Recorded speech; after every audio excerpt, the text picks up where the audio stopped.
Saya akan tunjukkan bagaimana cara kerja konsol HID Engine. HID Engine yang sudah saya develop atau saya desain ada di sini. Ini adalah mesin yang bisa menangkap semua transaksi yang ada di toko. Kita sudah bisa bayangkan kalau nama toko ini sampai 100, disinilah yang mengatur lalu lintas datanya. Di dalam engine ini sudah ada konfigurasi yang disiapkan untuk connect di tokonya. Ya, masing-masing sudah punya connect di tokonya, dari user, post config, kemudian payment method, dan ada price list. Ya, saya lanjut. Sekarang bagaimana dengan manajemen di point of sale-nya? Di sini sudah ada 2 POS yang terbuka di Bali dan di Jakarta, yang statusnya sudah dibuka oleh kasir dari Bali dengan kasir A MF 001, di sini kasir B MF 002. Ya, ini ada user yang sudah menggunakan. Di sini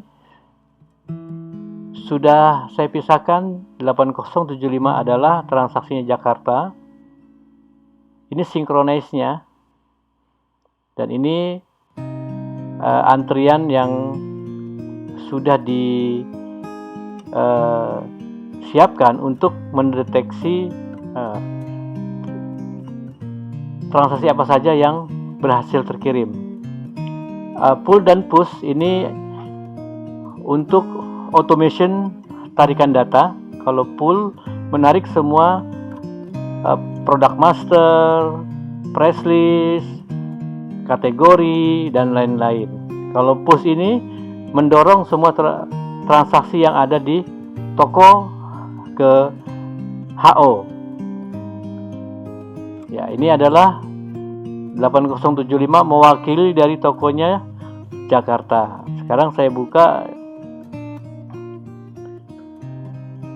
yang di toko Bali.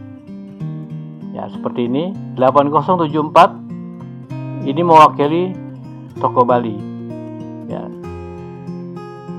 Nanti kita lihat bagaimana cara kerjanya. Point of sale. Ya. Di sini saya lepas dahulu developernya biar tidak mengganggu di POS-nya. Ya, saya lanjut dengan post register 1. Masuk ke kasir. Di sini juga saya jalankan post register 1-nya di Jakarta. Ini seolah-olah ada 2 komputer yang bekerja berjauhan, tidak di satu lokasi. Jadi ada toko yang sifatnya dia sebagai toko yang ada di lokal.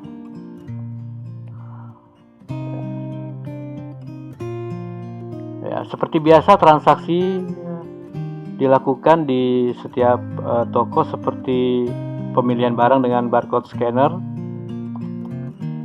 Misalnya di sini ada pilihan membeli baterai, ada roti, kita pilih, kemudian ada,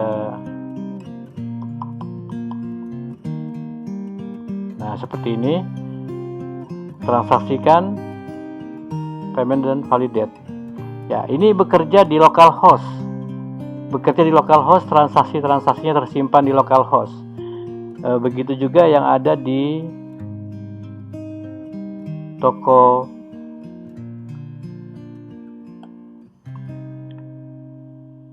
(8074) adalah yang di Bali. Ya, saya cari pembeliannya dengan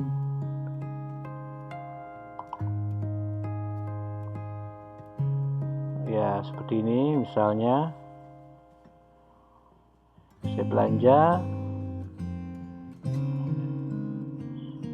satu transaksi sudah dijalankan, satu stroke maksudnya. Saya ulangi lagi, stroke yang kedua, misalnya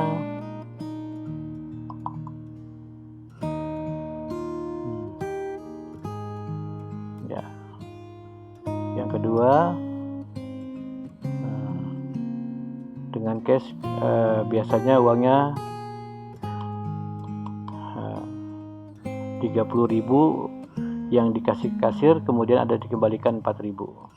Ya, di sini sudah ada stroke yang keluar.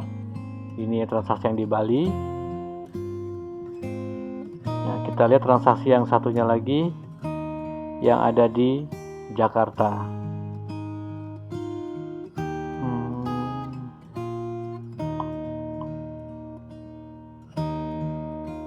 Seperti ini.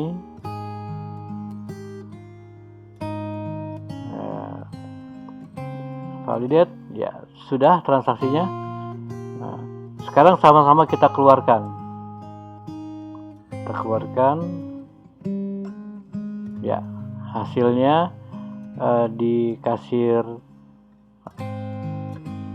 tidak terlihat nominalnya. Kemudian di toko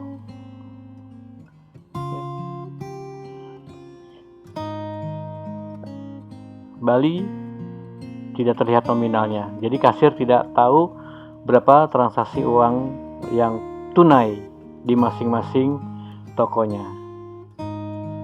Bagaimana data ini bisa terdistribusi di HO? Terdistribusi dengan batch file ada di sini.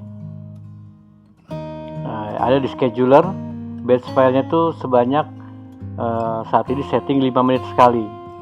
Namun kasir tidak bisa lakukan running dari scheduler ini karena ini settingannya harus admin toko yang punya hak untuk membuka scheduler. Tapi kasir bisa melakukan dengan push.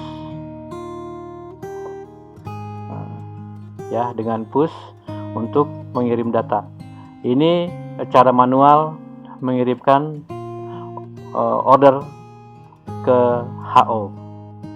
Nah, saya lakukan di kasir yang satunya lagi. Di sini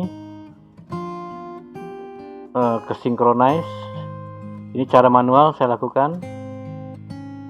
Karena durasi 5 menit, nanti tidak tahu kita kapan 5 menit ke 5 menitnya nanti.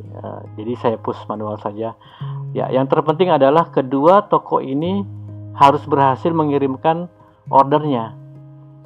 Kita periksa dahulu ordernya di masing-masing toko. Ini ordernya.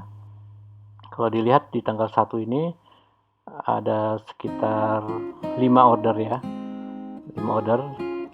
Kemudian kita lihat lagi yang di toko selanjutnya. Ordernya ada berapa? Yang di tanggal 1 ini cukup banyak ordernya, tapi kita perhatikan yang di bagian 21 dan 22 saja, karena tadi saya bertransaksi 2 kali sebelum dikirim ke HO. Mari kita lihat apa yang terjadi di HO. Seperti biasa, tampilan harus di refresh dahulu, baru kita buka order di sini. Ya, sudah terlihat nomor transaksi terakhir adalah 5 dan 22. Artinya antara toko di Bali dan di Jakarta sudah berhasil terkirim. Nah, ini sangat menarik untuk digunakan konsep desentralisasi. Dan dari dashboard ini tentunya akan menjadi analisa real time. Tujuannya seperti itu. Jadi tidak ada lagi transaksi yang H+1. Laporannya tidak ada lagi H+1. Ini langsung real.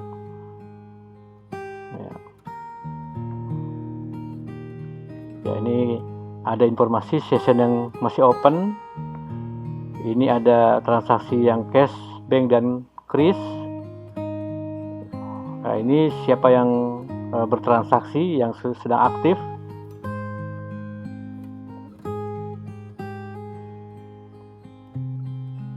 Ya, itulah konsep pos desentralisasi yang berhasil menarik data ke HO, dari toko ke HO. Terima kasih.